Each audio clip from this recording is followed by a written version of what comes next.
All right, very good. So I am super excited to be here today with Dr. Shannon Lively and Paige Lively. I'm Cindy Goodwin-Sak. I am the founder of Valiant Leadership. It's a framework and a community to help leaders succeed and become unstuck in their careers. And so those that have seen my content either on YouTube or on LinkedIn know that what I love is actually giving very practical advice for managers, specific ideas that they can take and use in their day-to-day jobs. And with that, I had the opportunity to meet Shannon at the university where I got my own doctorate. And so I just loved his work and I wanted to share it with others. So Dr. Shannon Lively is a professor currently at the University of Arkansas, Fort Smith, and he got his doctorate at the University of Missouri St. Louis. He's had an amazing career, both as an engineer, as an engineering leader. And his dissertation for his doctorate is titled Neurodiverse Perceptions of Inclusivity in the Workplace. And I was just absolutely fascinated by that research and the paper as well. So welcome, Shannon. Thanks for joining us. Thank you. And we're also joined by Paige Lively. I'm going to say, I could say Paige is Shannon's daughter, but I'll say Shannon is Paige's dad. so it's Paige. Paige Either one works. Yeah, awesome. I love it. Paige is a graduate of the University of Arkansas with a bachelor's in science, but she also has a second degree from Indiana University, which I think is absolutely fascinating in animal behavior. She just completed an internship at the Omaha Zoo, one of my favorite zoos, and is working on her next role in a very highly competitive market. Paige, welcome. Nice to be here. Thank you. All right. So I want to just dive right into the topic. Shannon, I would love to know, just share with us what drew you to the topic of neurodiversity. I mean, you've got a background in engineering. What brought you to neurodiversity? Well, that's a great question. When I came into the doctorate program, I really wanted to look at technology. I was vice president of research and development at a local company here. So, my whole background was technology, quantitative analysis, those types of things. But living in my world, I have a daughter that's on the autism spectrum. I have a son with ADHD. I have a wife with the ADHD. So all those connections come through, and I discovered neurodiversity as being something where people think differently than neurotypical, or the 85% of us. And so that really drew me to this particular subject, because what I found is that Paige would do really, really well on areas where she felt included, belonged, part of the organization. So as my wife, so as my son. Mm-hmm. So I saw this link. And what drew me to it is that in my industry, we have a difficult time finding top talent. And it's out there. And when you look at the neurodiversity world, or the neurodiverse world, there's a significant amount of unemployment in that area. Mm. So you look at the neurodiverse individuals, and about 20% are employed. Wow, that's a striking statistic. Yeah. And then you look at an industry that's going, wow, I need people to help me move this thing forward. People that can think differently, innovate, and are highly dedicated to my particular business. So when you look at combining those, what is the central feature there is, how do you include individuals that maybe think or behave a little bit differently than everyone else? And how do you support that? That's fantastic. And Paige, I assume that your dad spoke about this at home. You guys had a conversation. What did you think about him going into this research? I thought it was amazing. There's not really a lot of research about this that goes on. Like gosh, we barely even understand autism, the autism spectrum itself. Mm-hmm. Like in 1990 and stuff, it was basically classified into autism and Asperger's, and there was just the two categories. Oh, interesting. And now it's like kind of combined into like a whole wavelength of categories. That's wonderful. Well, good. I'm glad that you're supportive, and I'm glad that Shannon, you've done the research. So, Shannon, your paper is about inclusion, and that's what you set out to study. So, just tell us a little bit about what you found. Well, one of the things we found was the typical inclusion that you see in most literature, such as psychological safety, feeling heard, close connections, and appreciation. We see that all over the place. So that was not unique to the neurodiverse world. However, what came out of this was flexible accommodations and understanding neurodiversity. Like Paige just said, it's difficult to understand. Not many people understand this, but when they do, there's a huge connection and a way to get through this and a way to feel included. Flexible accommodations is not just your ADA accommodations that you sign up for, you get put in this group, and you go through all of these different accommodation models. It's flexible in the sense that, as Paige just said before, it's a spectrum. Everyone's different. Everyone has different needs. So how can we accommodate these different needs? And as most managers want to do anyway, we want to bring out the best in the people that work for us. So how can we do that? How can we support the neurodiverse world and improve? So that flexible accommodations piece was key, key finding. And, we had people from all walks of life, from California to Maryland to Texas to Arkansas and beyond, giving us the same type of feedback. So it was common across the U.S. And in different fields. What was so unique is that everybody worked in different fields, and so it was common across a lot of different industries. Interesting. So, and just a couple things. The first one, just for those that aren't familiar with psychological safety, it's essentially it's both from a leadership perspective and a team perspective, the ability to make mistakes and in a safe way, or at least know what will happen, how your team will respond when they make mistakes, or your manager, and being able, being able to recover and grow from those, which is really important. And then, so it is so interesting when you say flexible accommodations, because as a mother and someone who spends a lot of time thinking about women in the workplace, I hear flexible accommodations and I think the ability to have remote work. So I have a feeling this is very different. Um, I'm going to go, Paige. I'd love to hear like flexible accommodations. You're so familiar with the research, and like, what does that mean to you? For me, flexible accommodations is basically, it's not a one size fits all model. It's basically tailored to the individual so that they can perform the best to their ability. For example, in my workplace, I might not need as many accommodations as, say, another person on the autism spectrum. For example, like for me, like in my line of work, I work at the zoo. So there's a lot of noisy animals, noisy kids, noisy people. So having things like, say, a pair of headphones or earphones for me is like about the best accommodations I can have. That's like kind of all I need. But somebody else might need something else. Sure. They might need like some direction, or they might need like someone to kind of remind them, okay, this is what we need to do. Help guide me, things like that. That's really helpful. That's really helpful. And Shannon, I'm sure that you had your participants give you examples, and just I want to make sure that I can't remember if we covered this, but you studied, if I remember correctly, dyslexia, ADHD, and autism. Is that correct? Yes. Okay. And that makes up about 85% of the neurodiverse community. Okay. So we took a broad sample of that. Excellent. And what were some of the other accommodations that your participants shared with you that they were seeking? Well, let's look at a few of them.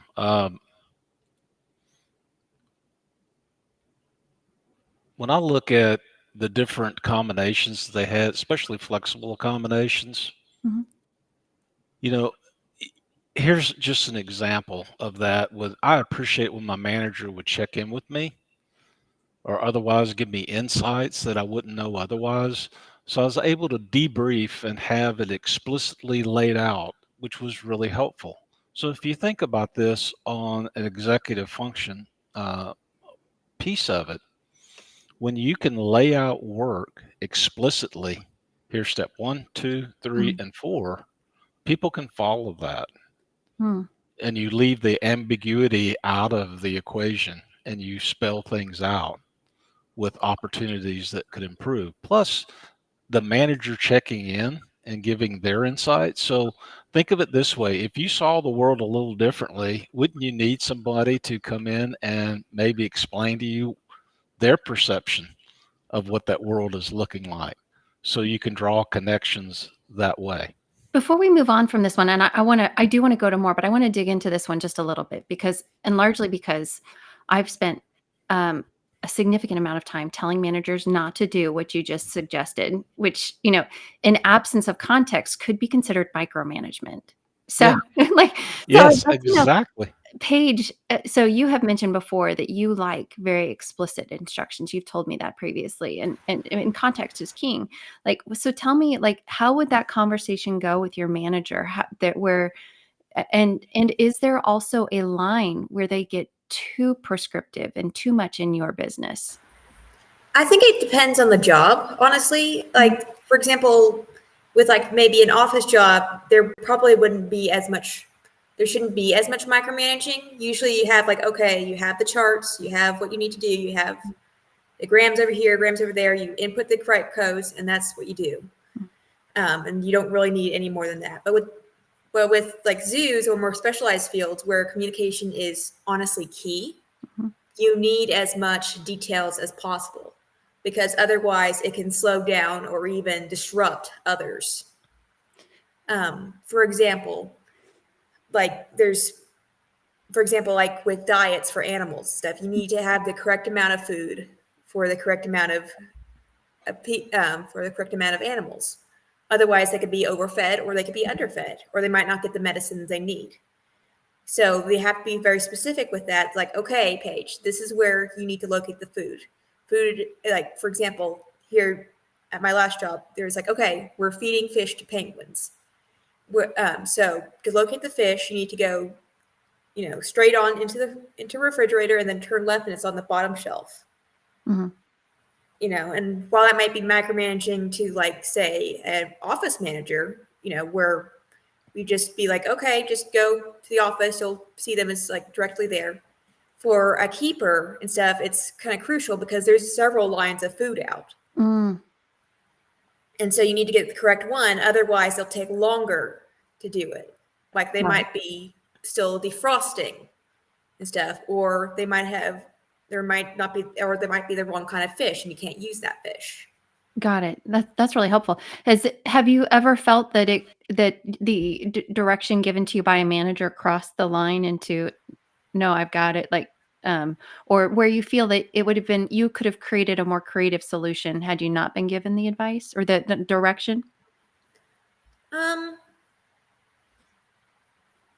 Honestly, with my job, I kind of usually default to the managers and stuff and what they're doing, because they usually have been in this job like longer than I have. Certainly. For example, my last manager was in this job for over 10 years, and he was considered an expert, like, in his field.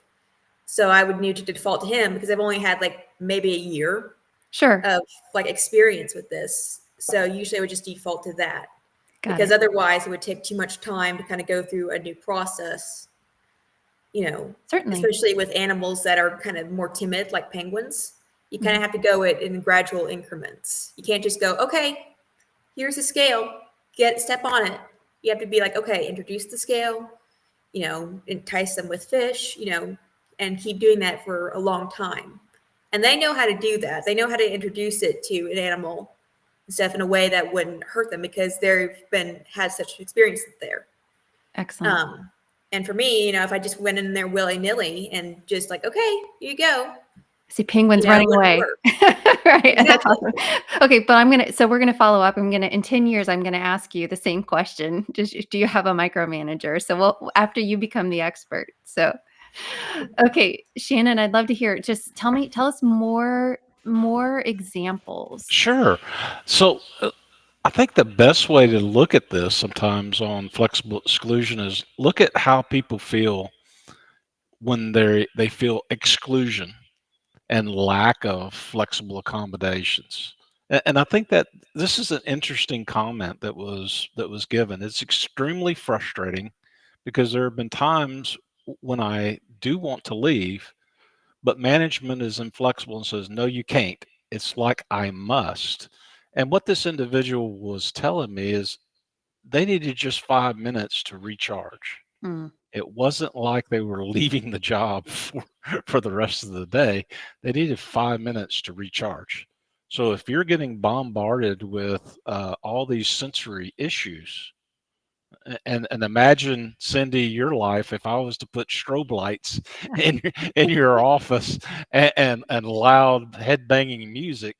Uh, After a little bit, you would probably need a 5 minute that's break right. Absolutely. from that. And this is what this individual is saying. Hey, I just needed a little bit, but the inflexibility of no, you're going to stand here at this desk till this particular time, and that's it. And that's Interesting. what that person is really asking for. That doesn't And sound like much. and another comment was the fight for accommodations is really worse than not having the accommodations at all. And so it's almost like a stumbling block for me because I'm thinking this doesn't have to be this hard because my life is hard enough trying to literally push against the fire hoses of senses all day long. And Interesting. so what this individual was saying is we needed to get away from the sensory issues for just a little bit, maybe Mhm. a sensory safe zone for a little bit, but I wasn't able to do that because I had to fill out a long form acknowledging that I needed these accommodations in the first place. Interesting. And that's what we're talking about with flexible accommodations. Can we allow managers to be a little more flexible in understanding what the needs of their employees should be? And in this particular individual, I don't know if you're able to share. Are you able to share what type of work they were doing? They were doing office work or computer type work Okay. in this particular environment, but they needed to get away from the lights for Right. just a little bit, or maybe they needed a blanket for whatever the purpose is. Mhm. But it was something they needed a little quietness to get their work done. And if you think about it, it's easy to get distracted in your work. If Absolutely. anybody's worked in an open office, it's easy to get distracted. So imagine if you're highly sensitive to sensory issues around you, that makes it much more difficult. And all that person was asking for is, hey, I want to improve my work performance. Right. Please allow me the accommodations to do that. Absolutely. I worked with a gentleman who was, I believe, neurotypical, and he still went and he unscrewed all of the fluorescent light bulbs in the office just because they were like it was always dark in the Yes. office because they're just obnoxious. Yes. Very good. And imagine it's 10 times worse for someone on the spectrum too. Absolutely, absolutely. I can imagine. Shannon, was there other advice given to you by the participants? I think you might be on mute. Let's try it. So, Shannon, You Leah, know, I- again, was there other advice? what was really interesting is seeing some of the coping themes. So when we asked the neurodiverse individuals, look, when you feel excluded, how do you cope with this? And you get Mhm, your normal, masking, seeking help, and changing the environment, mhm, doing some other things that we all do when we mhm, feel excluded. But one unique thing that came out of this study was I need to educate on mm. neurodiversity. So they took it upon themselves to educate others. And how great is that resource when managers can look at that and say, you know what, we're not aware of this. How can we bring this to the table? Well, go to your neurodiverse community that you've already hired, ask them those questions and That's see if fantastic. you can get some recommendations or understanding about how different behaviors work. And think about this one other way is we're all a little bit different in how we think and do. And some of that's due to our environment, where we came from, our history, all those other things. We're all a little different. So if you could imagine two different people that both have an IQ of 100, you're going to typically find the neurodiverse individuals that have an IQ of 100 being really high on certain aspects of that and maybe a little low on other aspects of it. Whereas a neurotypical individual, that's 85% of the population, is going to have very little variability in those different areas, which brings the manager to the conclusion, you don't want them to be like a robot. Right. Not everybody's different. So how can I capitalize on those strengths and minimize the weaknesses? And that goes for everyone, including especially neurodiverse individuals. I think that's fantastic. And I think that's something that we should explore more in a future session, is what are those areas that might be really areas of strength for. Yes. Yeah. My son also has ADHD, and so it's commonly considered the inability to focus, but he can focus on computer games like no one else. So I'm kidding. So yeah, there's some areas there where he's really good. So Paige, I'm curious. Your dad mentioned that there, as an employee, some of them take it upon themselves. A neurodiverse employee, they may take it upon themselves to educate others. But I've talked to so many folks with various types of neurodiversity who are terribly afraid of having that conversation. I know you have had that conversation. Can you just share a little bit about what that's like and how you've approached it? Okay, so usually in an interview, I will kind of say something to management about that. Like, I won't start out with, oh yeah, I'm on the autism spectrum stuff, but usually I'll put it in like as a strengths or weaknesses thing. Like, okay, I'm on the autism spectrum. I have a lot of strengths in this, and this area, but I also have some weaknesses here and here, but I can get over this with some accommodations. Okay. And that can kind of introduce and that kind of softball it and stuff to them to say, okay, this individual has some needs and stuff, but it's not going to affect, they haven't hired me yet. So it may affect the work, but it also may be, okay, this individual is really good and dedicated to their craft. We want to hire this despite that, and we can just make a little bit of changes. For example, like they could provide like just some earplugs in the office, like if there's too much sound or noise. Do you offer up those as potential resolution in the interview process? Yes, Okay. I usually do. And I find that actually helps a lot with managers and hiring, because a lot of times, like, the fear they have is they can't really solve the problem. Sure. That for some reason, we're just kind of a ticking time bomb that's going to blow up in their face. And I think that's their biggest fear. But I think educating them, it's like, okay, this is how I deal with things. This is how, like, this happens. I just like maybe need 5 minutes in the restroom to kind of gather my thoughts, and then I come back. Or I need some earphones because, the animals or the people are very loud. So, just enough that I can still hear you, but I can like also concentrate and focus, or things like that. Yeah. It's really not that hard. And most managers I found like are willing to accommodate it. Yeah, as a potential hiring manager, I can tell you that if you just had said to me that that you are on the spectrum, I would have nowhere to start. I wouldn't even have a clue. But the idea that you could offer me a solution or what the most frequent solution that works for you, that is just it's a gift for somebody who's doing the interview. So I think that's brilliant. I'm curious. So share with us, how do you talk about your strengths? All right. So, for example, when I've been asked, like, okay, what's your strength with this job and stuff, I said, well, I am very dedicated to my work. I'm very passionate about animals, like from a very, very young age.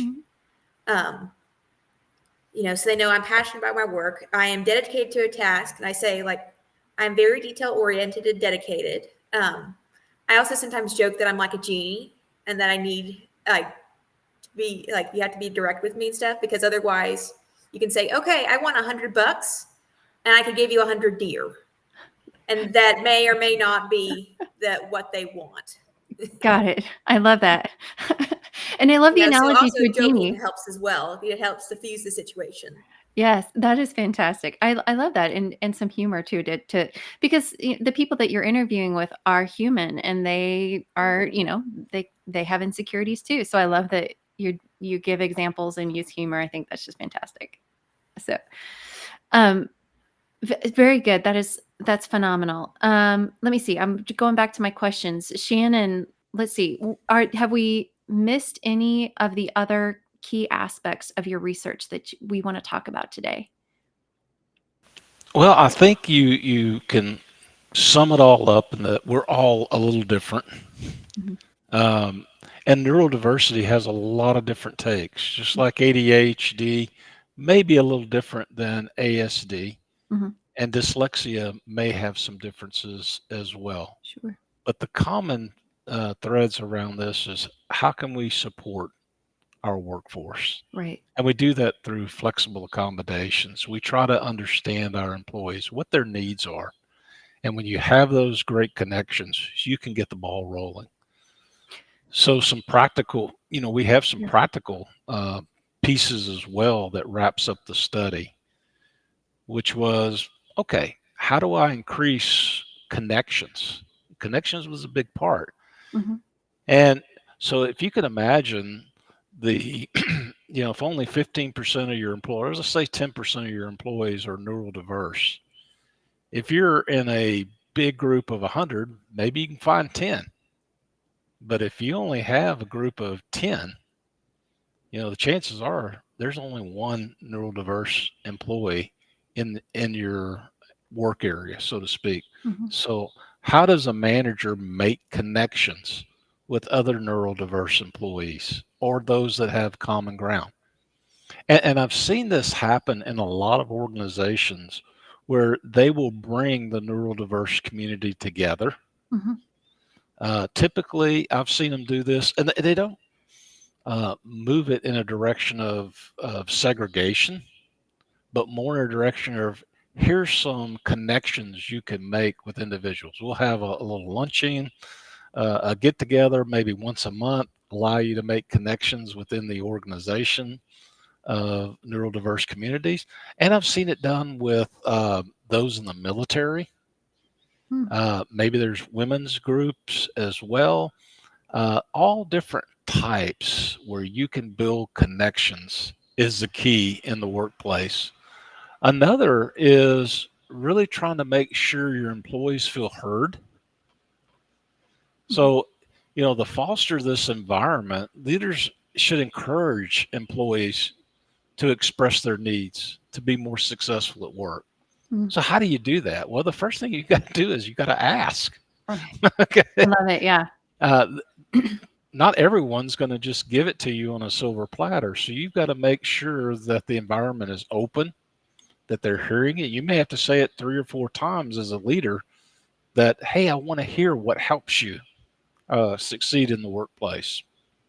And on this flexible accommodations, you've got to be able to adapt your environment for what the needs are. Absolutely. And it may be simple alterations, like you said before, Cindy. We remove the light bulbs out of the ceiling. Or gay people earphones. And it Mhm. doesn't have to be, hey, you're neurodivergent, I'm going to give you a set of earphones. Right. Right. Maybe there's somebody in there that's not neurodivergent but needs headphones or earphones anyway.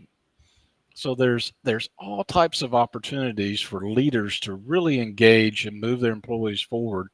Um, and they've just got to make sure it's readily available without segregation. I think Right. that's important.